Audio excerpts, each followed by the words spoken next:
Alrighty, welcome back to Alexander Shares the Wild.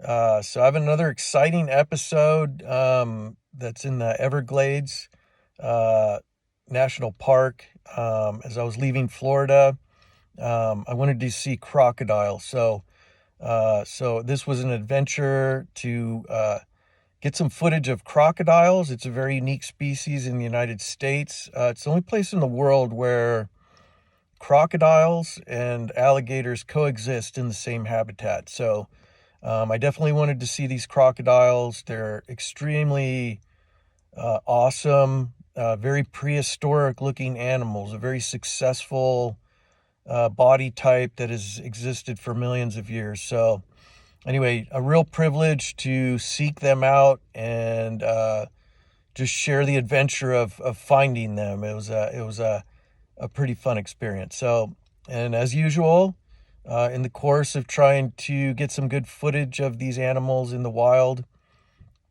I run into other animals. Just absolutely one of the most beautiful birds I've ever seen in my life. It's rather jaw-dropping that a bird of such color even exists. And then kind of a sad thing in the park. There's one road in and out down to Flamingo, in and back to the entry to the park. And so people blow in and out of that road. And at night, the snakes come out to warm on the pavement, and people just run them over. It's pretty sad. People, yeah, they just rush. They go do their thing, and then anyway, it seems like you could avoid hitting them, but people just run them over. The secondary benefit to that is there's scavengers then that have easy food picking, so it kind of works out. But anyway, it's sad because I like snakes and reptiles and have a background with keeping them and just being involved in herpetology. So there were some venomous snakes that I came across, and I took some footage of them. Of course, some were dead, but there was a live one that I was able to rescue off the road. So I did interact with it, so it's not recommended that everybody, get as close as I did, because I have a little bit of experience, actually quite a bit of experience with reptiles. So anyway, it was pretty awesome to be able to demonstrate some of the snake's attributes. So I look forward to sharing that. And then also so the snakes are towards the end of the video. At the beginning of the video, I'll share a little bit of my footage leaving the Keys in Key Largo. I met up with Mindy with the Ninth Element, her YouTube channel, Ninth Element, and we ate out a little bit together again, and we had a nice experience seeing some very, very awesome, humongous fish that were right around the restaurant establishment that we ate at. It was right on the water. So just unexpected to come across these fish. So I'll talk about those at the beginning. So I'll share that at the intro here, and then go into the crocs and seeking those out. And so anyway, I wore my shades the whole time in Florida. And so now I took them off to do this video intro. And of course, you can see I have a total raccoon tan, but it's all good.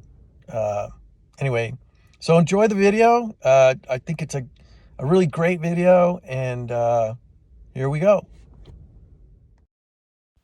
So just a quick note on the osprey that are on my intro. So there was a beautiful nesting pair at Flamingo, and they were fairly accustomed to people being about. So they were okay with getting pretty close for filming.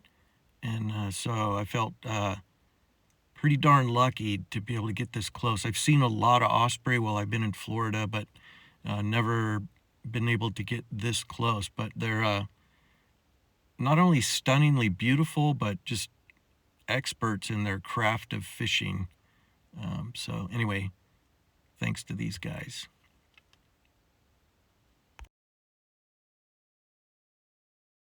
Here's Mindy with the Ninth Element.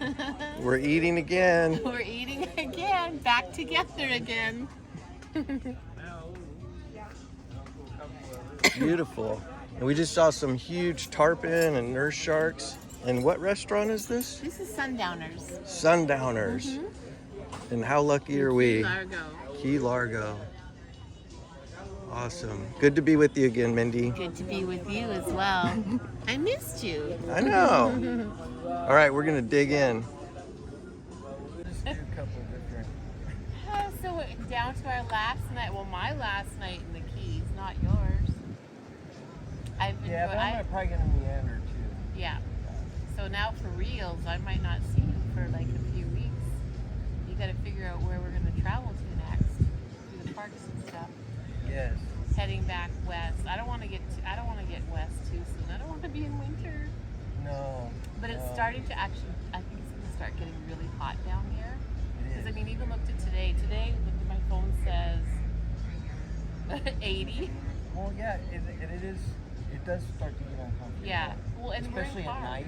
Yeah. You can't sleep really well. And I mean, right now where we are, we can sleep with our doors open, which is nice for ventilation. But we're not going to be able to do that when we're stealthing. Right. And we're not always going to get like the best shade and stuff. So. I think like mid 50s. Yeah. 50 to 65 is nice at night. Yeah, it is. About perfect. Yeah, which is actually where I'm heading to next. I think it gets down to as low as 40 at night where I'm going. But I'm like, I'm up for that. Okay. Yeah. Canadian. You can take the girl out of Canada, but you can't take the Canadian out of the girl. Let's go swimming. Cool. Let's go swimming. All right. Well, swimming, but not here. So this is at the restaurant where Mindy and I had lunch. And so around the docks and in the water, there were these fish hanging out. And they did get fed a little bit here and there, but these are down in there on the bottom. You can see nurse sharks. They're about, I don't know, 5, 6 feet long, 7 feet long. And then there were these massive tarpon just cruising around. So it was quite nice to be able to get that close to see them. And then this is also around the same dock areas. There was just a cool barracuda hanging out, and he wasn't very shy, so I was able to get some good footage of him. And he was maybe 2 feet long. But again, you can see they're a very visual predator, nice big eyes on them, and they're built for speed. And yeah, so it's cool to see him up front. And then these tarpon here, I couldn't resist just getting a bunch of footage of them. They just kept kind of coming out from under the docks there, but they are massive. I don't know if the video captures it. There's a nice nurse shark in the sun you can see there. But these tarpon, they are absolutely massive, and they're a big sporting fish, so people love to catch these things. They're so strong and just excellent fighters. They're highly regulated, so you can't even take them out of the water anymore if you do catch them. And I think it's just catch and release. So it's very strict as to the guidelines on how you handle these fish and, catch them for catch and release. But I'm sure it's a ton of fun to catch one. Very powerful fish. So they kind of stay out in the shallows around the reefs, and that's where they'll hunt. But these guys obviously have taken a liking to some easy food here. So it was nice to be able to just watch them and kind of get a close look at their makeup and their faces. But their mouths are very clamp-like. And then this, I put a little bit of some more man-made objects in the footage just so you could see scale. But these fish are just absolutely massive. Probably 6, 7 feet long, at least 150, 200 pounds probably. This was a nice little sheep's head fish again, cruising around a pier. and they're the vibrant orange. You can see those are sponges growing on the pier post, but so soothing to watch fish just cruising around. So after lunch, there on Key Largo, I was off to the Everglades, and so this is in a mahogany kind of old growth forest in the Everglades. It's a little isolated hammock area, and we just saw up in this crook of a big mahogany red-shouldered hawk nest, and this was the hawk. So these are fairly common, it seems, around the United States. I've seen them in several states, all the way out west to California, and here they are in Florida as well. So pretty common species, but the ones out in Florida seem to have a little more subdued coloration. This here, driving in the main road on the Everglades, I came across this beautiful soft-shelled turtle. So it's an animal I definitely wanted to get a good close look at, and I didn't think I would see one out of the water, but apparently the females at this time of year were out looking around for places to lay their eggs. So this could have been a gravid female cruising around, but just a very interesting, unique animal as far as how it's designed. It's got a lot of webbing on its feet, big claws on its back feet, and a little kind of snorkel nose on it, but just a fantastic creature to see. It was maybe 2 feet, 1.5 to 2 feet diagonally across that shell, so big turtle.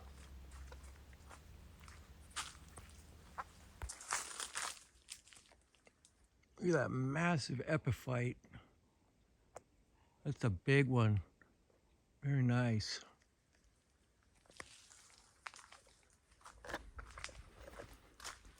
Alrighty, so I'm here in the Everglades National Park, and I'm on the hunt for crocs. So these aren't the saltwater crocodiles like in Australia, Africa, like the big ones. These get about 14 feet long. They're a little smaller, but they're a really nice looking prehistoric crocodile nonetheless. And it's the only place in the world here in Florida where alligators and crocodiles coexist in some of the same habitat. So it's extremely unique, and I must see a crocodile before I leave this area. So it's on the bucket list. And I'm on Snakebite Trail in the Everglades. You can go out to the coast on this trail, so I'm gonna go check it out and see if I can see a crocodile somewhere here. If not, I'll have to continue on to Flamingo, and rumor has it there's a couple crocodiles there that are fairly consistent in their habits, and you can most of the time get a glimpse of them. So there's a male and a female down there. So nonetheless, Alexander is a persistent sharer, so I'm going to continue on until I get the footage. So anyway, it's a beautiful little trail, and we'll see what comes our way. Alrighty, on the trail in, I saw these spiders again, and I've seen these in other areas in Florida, but they're the communal species. So you can see there's a few different spiders hanging around in here, and they collaborate for a large web, and then they do kind of an orb type web mixed with just kind of a random web. So pretty unique. But it's a spider I wanted to get a little closer footage of, so I'm getting better with the camera and filming. So I'm doing some freeze frames here, and you can see these are actually quite beautiful little spiders if you can get in there and get some macro on them. But yeah, nice teal coloration on the legs, the black and white and yellow, and just kind of a clear thorax when the sun's shining on it. And then there's some nice silver and yellows. But Yeah, beautiful little spiders. So I think I finally got some good footage here to be able to convey that to everyone. And then, so eventually 2 miles, made it to the coastline, to the Gulf, and there was a tricolored heron kind of hanging out, and there was some fish kind of feeding in the mud flats. I didn't film those, but I kind of hung out here a little bit. There was a bald eagle soaring about, and basically it was crickets as far as crocodiles, so no crocodiles here.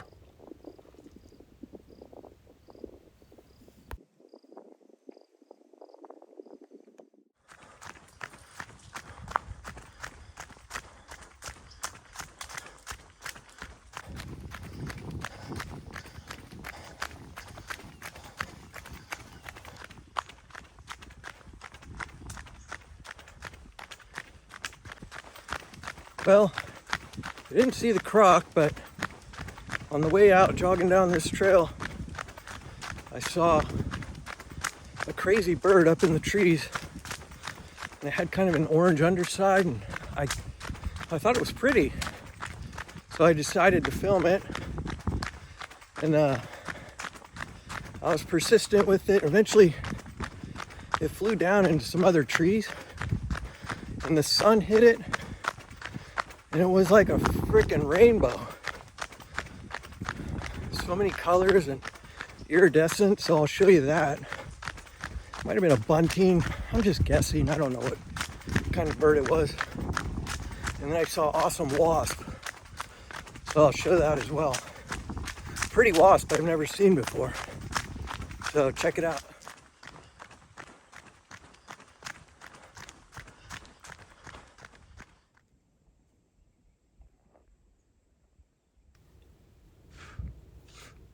Okay, so here is the bird that I originally saw and how I saw it. So just looking up, it looked like it had a little bit of color to it on its underside, kind of an orangish color. And so it kind of caught my attention, and it was up there. I don't know the species or what kind of tree this is, but it was feeding on some of the dried berries up in the tree. So it didn't seem too concerned with me being below. And so I just kept filming it and trying to get a better vantage point of it. I could tell it was a pretty bird, but it was somewhat silhouetted in its current location. And I was just waiting for maybe to get a little bit better angle on it to see what the coloration was and maybe to identify the bird. So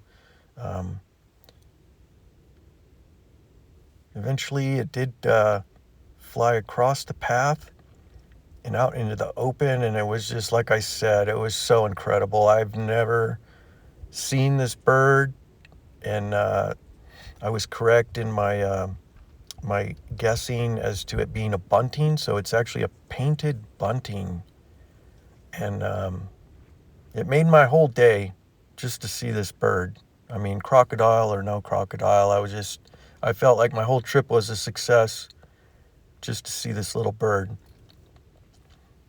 And then kind of in the same location as I was watching the bunting, this little wasp came along. And one thing I love about some species of wasps are their metallic blue wings. I find it to be one of the most beautiful blues there is, just the sheen of the blue. So I'm trying to capture that with some of this video, but it was a little breezy, so he was wiggling around. So I did a couple freeze frames in here so you could see the uniqueness, and there's different textures on its abdomen, which is interesting. And he's in here. I see that there's some holes in the leaves, so of course these wasps are predators, so he could be onto some using his antennae with chemosensors to try to, maybe there's some scent of a caterpillar in here, a larva, so he might be hunting around in there. But absolutely a beautiful wasp.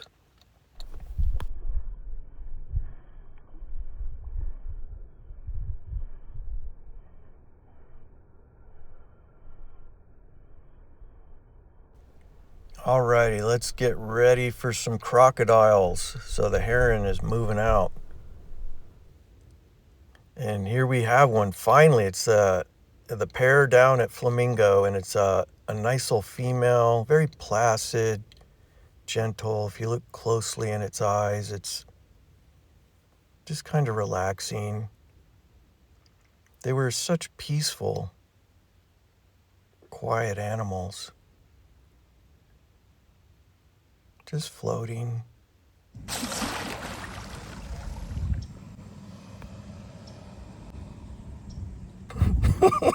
How about that? And this was the big male, so I don't know if that scared you, but it scared me when that female did that thrash and then the hiss. But this was the big male down here, and he was massive. He had to be, gosh, he just looked massive. He must have been, I'm thinking at least 12 feet long. Just a gnarly looking old crocodile. And as I said, they look so prehistoric. Big, massive, thick tails, and these really nice kind of dinosaur-like scales coming off their backs, and then off of their tails as well.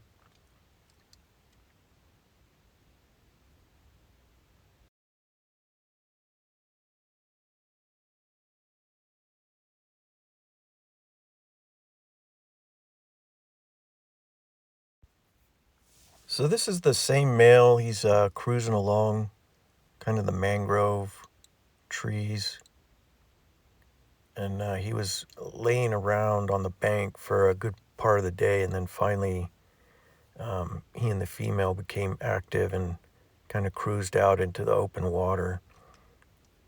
So it was really fascinating to see these for the first time, and just watch how they just casually move through the water so effortlessly. So for such an apex predator, I find them extremely beautiful, even though they look so gnarly in a lot of ways. But they're really beautiful. So he was coming across the mangroves, and I took a lot of footage of them, different lighting. So you just watch them here a little bit and enjoy.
So here, kind of in the setting sunlight, I was able to get some nice footage of his head and eyes and the scales on his back,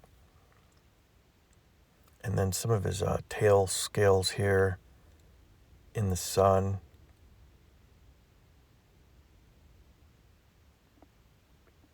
But a very different looking animal from the American alligator. There's kind of a little bit of a kind of a bump on the front of his nose, and almost like horns coming off the back behind his eyes. But you can see these scales on his tail. I just love those.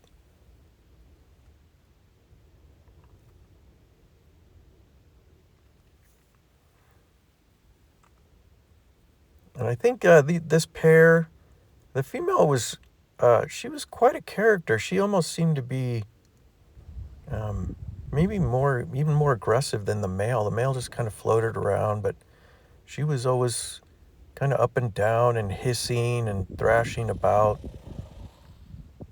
So I don't know if they might be in a mating period. Someone said that they did see the male doing some of that territorial or mating display where they bead the water. It's you have to look it up. It's a fascinating thing that they'll do where they vibrate their bodies, kind of a sonic vibration that makes the water bead up and dance. It's a very cool phenomenon.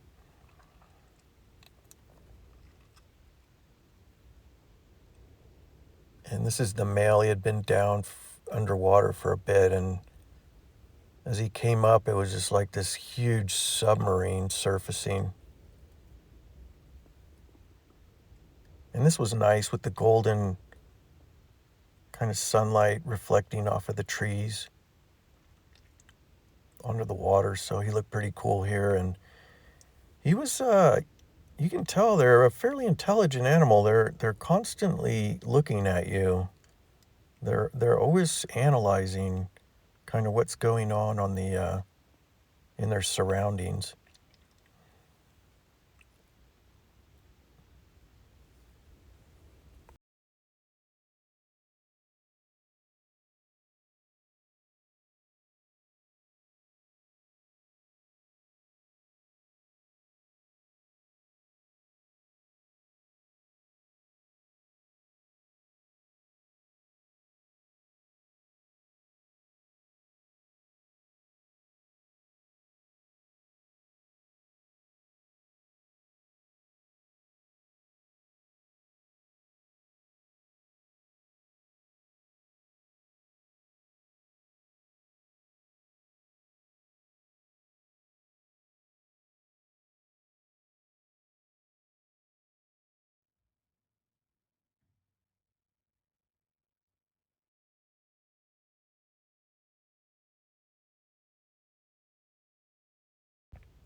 And here again, I'm trying to capture those scales on the back of his tail. I was so impressed by those.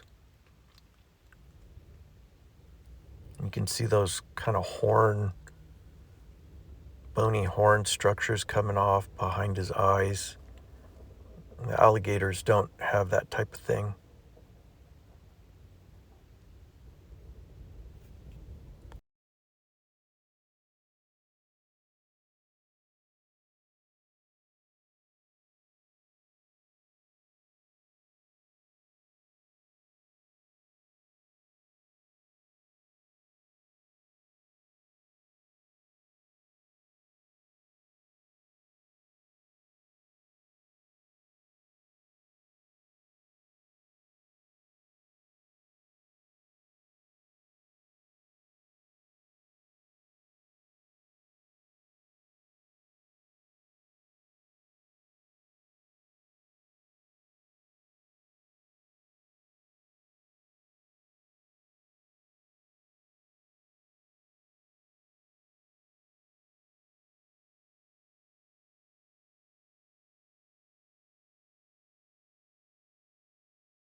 And one thing I'll say as I was filming this, I was fairly close to them. I was on a dock, and they were just kind of cruising around, and I could tell the male was looking at me, And after I'd seen how the female thrashed, yeah, at one point he came by pretty close to the dock, and I'm not gonna lie, it was fearful for me. I definitely stepped back, and it was like, this creature has a presence like none I've been around.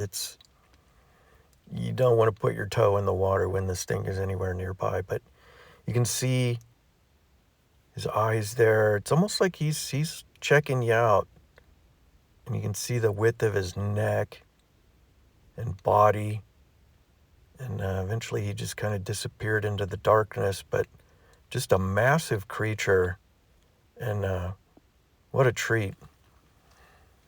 This was a little bit of a little billboard they had at Flamingo, talking a little bit about the crocodiles, and you can see there talks about the habitat and the overlap with alligators, and they don't get huge. You can see there had one that they measured at 13.7 feet. So, and then these are kind of show the ranges or distribution of where the crocodiles live versus the alligators. So the American crocodile has a pretty good Central American range down into South America, and then the American alligators just up there in Florida and southern states. So this is after dark, cruising out on the road, and this is the first little snake I saw. And I don't know the species of this snake. To me, it looked like a type of whiptail snake, very slender, kind of long, slender tail. This was another snake, and not sure again what this snake was. Could have been a salt marsh snake, not sure. But this one was kind of heartbreaking to see, and these were all freshly killed snakes. So you can imagine every night this goes on. But this is an eastern diamondback rattlesnake, just a beautiful animal. Its rattles were pretty beat up, didn't really have much left there. Check this out. It's a freaking water moccasin. It's a beauty. I don't want to get too close, but I harass him. But I've never seen a water moccasin. He's crossing the road, so I'll make sure he gets off the road. But it's a beauty. Beautiful snake. See if I can get just a little closer. Look at that. Fantastic. All right. I think we'll just let him go here. I've seen so many dead snakes on the road. It's really sad. But this guy, he's going to live another day. There we go. Beautiful.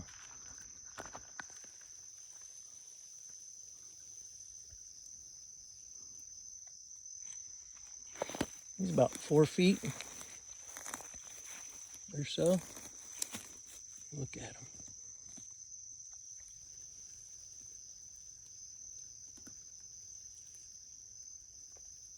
Nice.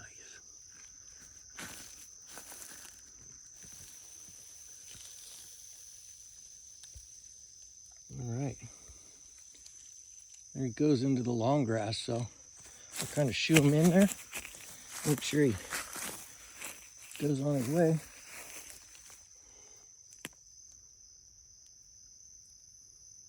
Beautiful scales. Give him a little tap here. Oh, he got some showing his cotton mouth at me. Trying to help you out, buddy.